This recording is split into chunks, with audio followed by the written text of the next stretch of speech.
Hello বন্ধুগণ, তোমরা সবাই কেমন আছো? আশা করছি তোমরা সবাই ভালো আছো। আজকে তোমাদের একটা রেসিপি তৈরি করে দেখাচ্ছি, সজনের ডাঁটা আলু দিয়ে সর্ষে পোস্তর রেসিপি।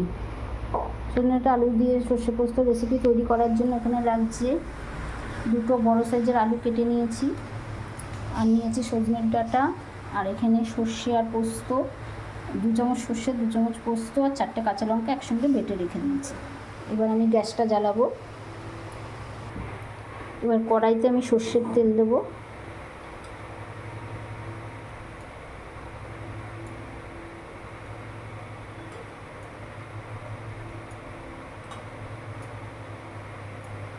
তিন চামচ মতো সর্ষের তেল দিলাম। তেলটা হয়ে গেলে কালো জিরে ফোড়ন দেব। তেলটা আমার গরম হয়ে গেছে, এবার 1 চামচ কালো জিরে ফোড়নে দিয়ে দেবো।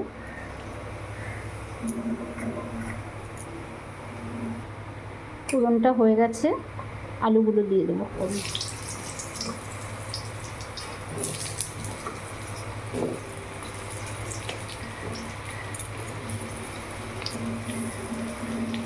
এক চামচ মতো নুন দিয়ে দিলাম। 1 চামচ হলুদ দিলাম, আর ভেজে নেবো আলুটাকে।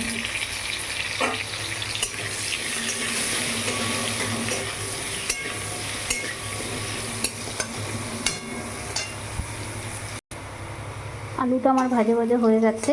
এবার সর্ষে আর পোস্তটা যে লঙ্কা দিয়ে বেটে রেখেছিলাম মশলাটা আমি দিয়ে দেবো ওর মধ্যে।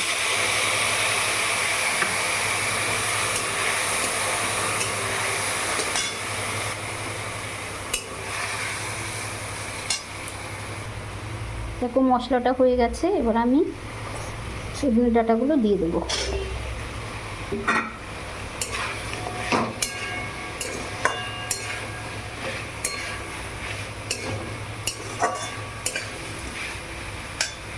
সজনের ডাঁটা দিয়ে এবার জল দিয়ে দেবো, আর একটু জল লাগবে।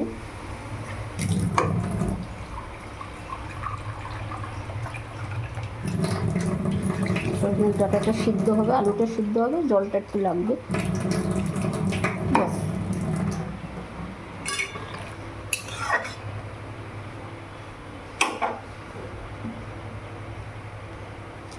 আর 1 চামচ আমি নুন দিয়ে দিলাম, আলু ভাজার সময় নুন দিয়েছিলাম। আর 1 চামচ হলুদ দিয়ে দেবো।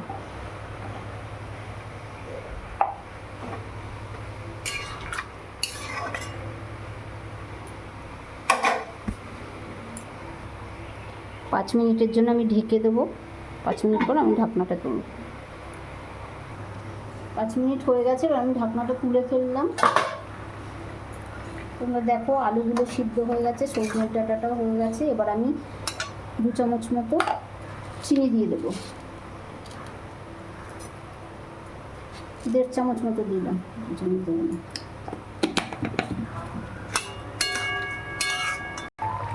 আমার সজনের ডাঁটা রেসিপিটা তো হয়ে গেছে। এবার আমি 1 চামচ মতো সর্ষের তেল দিয়ে দেবো। 1 চামচ সর্ষের তেল দিলে খেতে স্বাদটা আরও ভালো হবে, খেতে খুব ভালো লাগবে।